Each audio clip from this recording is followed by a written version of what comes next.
80 mu myaka ya 90 murumva isho shaka kuvuga 72 88 93 hagandaguwe Perezida Melchior Ndadaye. Turazi ko nongaha habaye ingorane zahekuye imiryango zatumye abantu bahunga, bamwe bakamara iminsi mu mashamba, abandi bakicwa, abandi bagahungira mu mahanga. Hari n'abagerageza guhunga baca muri Tanganyika ntibashoboye gushika, bakaribwa n'ibikoko n'ingona n'ibindi bikoko byo mu mazi. Uyu mugwi rero nicyo ngira ntangure kuri iryo jambo rya mbere, n'umugwi tubasabye ko mwoshigikira, kuko nk'uko Bibiliya ibyigisha, ukuri niko kubohora imiryango, niko kubohora igihugu. Uko kuri kudufasha kumenya habaye iki, ibyatugoye n'ibiki, mbega bacu bishwe bazize iki, kuko benshi bari intungane bakicwa atakosa bagize, bakicwa atarubanza baciriwe. Abakuze mvuge 72 bafite imyaka 10, 12, 13 canke irenga, hari ibyo babonye biteye ubwoba. Abakuze babonye urwimo rwa 93 n'imyaka ikurikira, hari ibyo babonye biteye ubwoba.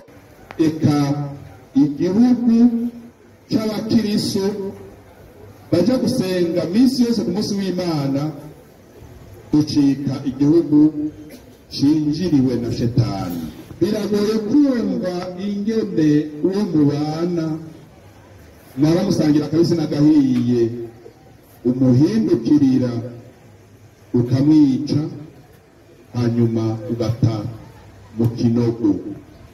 Mwari muzinanye, mwari mwarakuranye, mwari masangiye mutumba. Ibyo tumaze gutohoza, hari abadandaza bisononuye, ibyabo byaragiye birayonga biratwagwa.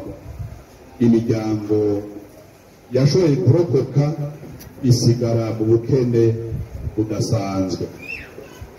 Ubwo ni ubutumwa bwa mbere bwo kwibutsa abakuze, ndabasaba bigishe gusumba ubumwe mu bavukagihugu.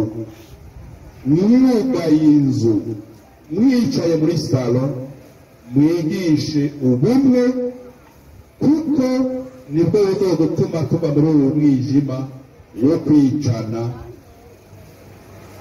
wo kubeshanya no kubiryarya.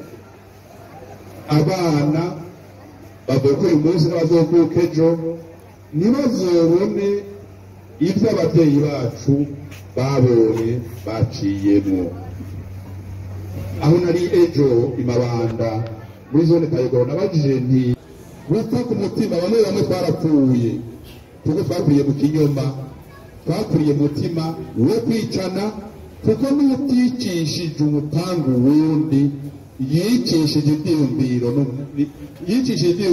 n'amajambo bagenzi we.